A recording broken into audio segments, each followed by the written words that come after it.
Recording in progress. Good morning and happy Sunday. Our theme for this week is raise your self-worth, raise your net worth. Yes, we are going to do deep work on changing our money blueprint. Each of us has our own individual relationship to money, and it starts at a young age.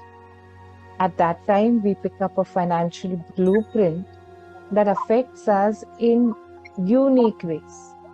Some of us have grown up to believe in lack, and therefore we never feel that we have enough. Others may have grown up to believe in abundance, and as a result, money just flows to them. But regardless of our financial background, for many of us, fear shows up in some way when it comes to money. As a young girl, I got hooked into my parents' lack mentality, and I still struggle with that. For instance, I carry their lack with me when it comes to spending money. And sometimes when I buy an item, I feel both happy and guilty. You see what I mean? Because deep in the back of my mind linger those feelings, those memories of not having enough. So when you value money as an indicator of status, of self-worth, that's a sure sign that your ego has intervened. The ego uses money to seek fulfillment in much the same way it uses relationships. So the ego convinces you to believe that accumulating money, accumulating a certain amount of money can be a source of feeling complete. And so regardless of how much you have, this ego mindset will support an addictive behavior, addictive relationship to money. Each time your earning capacity hits a new level, you will go right back to striving for more and more, and it's a wicked cycle. Alternatively, if you value money as a source of creating, serving, enjoying the gifts life has given to you, you will have a much different, a much energetic relationship to money. When you work on this week's exercises, you are taking an opportunity to raise your deeper understanding of how you have this relationship to money. You're going to shift it, change it. And I'm going to guide you to look closely at how your ego has placed wrong-minded values on your finances. And as you pay close attention, you'll discover patterns and thoughts which you never knew existed. How could you? The world has placed such a huge emphasis on our earning money that we are all bound to get caught up in the ego's grasp.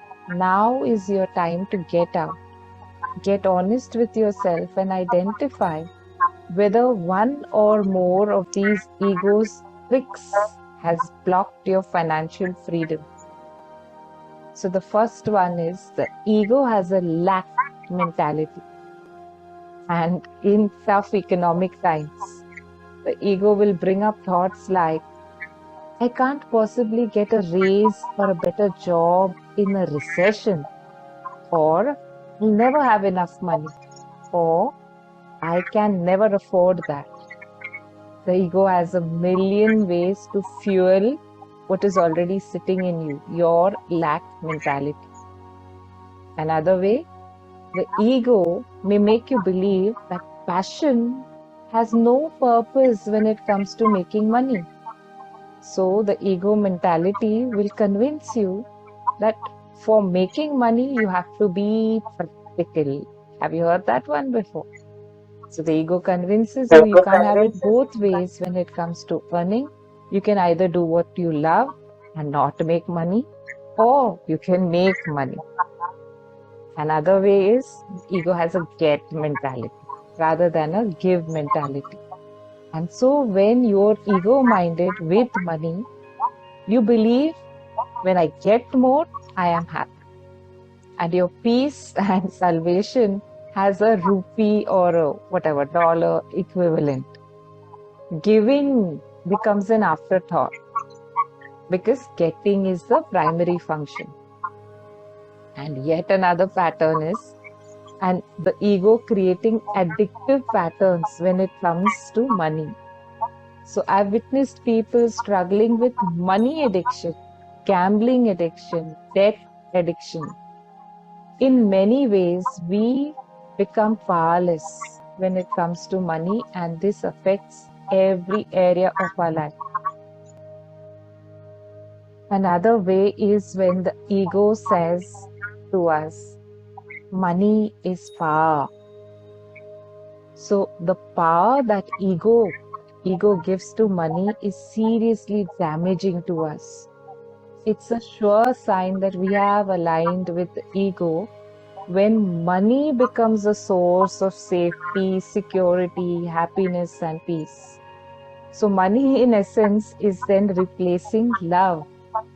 When we give money this power, we are projecting our into the ego's false perception that it's it's outside of me. My power lies outside of me. I believe I go with what the world says. And when I live in this need constantly, I feel incomplete. I feel that I need to have money to be complete. So the goal of this week is to find faith and love instead, to find that completeness in faith and in love instead of money.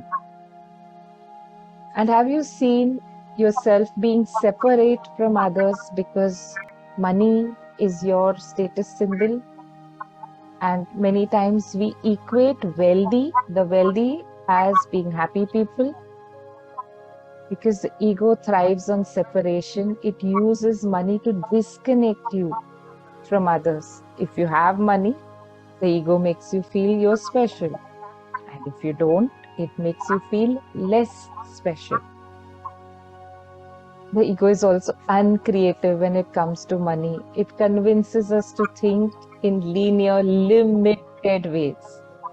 So, your inner guide is where the creativeness lies. The inner guide will always direct you to innovative solutions. There have been times in my life when I wasn't sure how I would manage my financial liabilities. And my ego mind would constantly play upon my fears. It wouldn't give me a solution. In fact, when I turned inward to ask my inner guide for help, I was always guided to a miraculous solution. So go about your routine, but in your mind, do this practice, do the work, show up for the assignments this week, and trust. Trust the process. Trust that when you awaken your internal abundance, your external abundance will reflect that. Your miracle worker practice is your full-time job this week. You are hired, now get to work. This is your meditation coach, Linda. See you in class.